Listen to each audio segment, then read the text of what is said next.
কি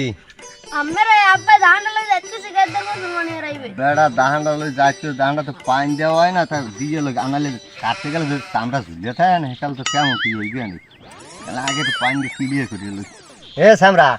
টাহাটোয়ার কথা কইছো তো বাপের দি তো দাদুর কাটছি এক পিস কিন্তু টাহাটোয়া দেয় না এখন বাজার ঘাটে দ্রব্য মূল্য বাড়ছি কিন্তু এখন টাহা নগতি লাগবে আনাইল কইলাম আমার দাহান দিয়ে ফেসা ফেসা না হইলাম তুই টাটা রাখা মই বাসছি না দাদু বললে মই দেবো কুমারে গেল আমার পোয়াই দেবে তোমার দাদু তো কাটছি এখন তুমি তো দাদু মরিয়ে গেলে আমরা বাইসে আছি এই দমক দাও খারি ঈদের দিন যে যায় মসজিদে নামাজ পড়ছি কই সেই হিসেবে তো আমার ফেদ হিসেবে তো 500 টাকা দিয়ে হাতে দেয় না যে নাও তোমার তুমি এলাকার খালি কাটাকাটি হলো 500 টাকা ফেদ দিয়ে দিলাম বা তোমার খুশি হয়ে গেলাম আর মসজি গেলে টাকা দেবে কি আমার কি সংসার আদি নাই আরে ওই ভূত দানটা আর ওই ভালো গোছাটা লই যাইতেছে তুমি লই যাইও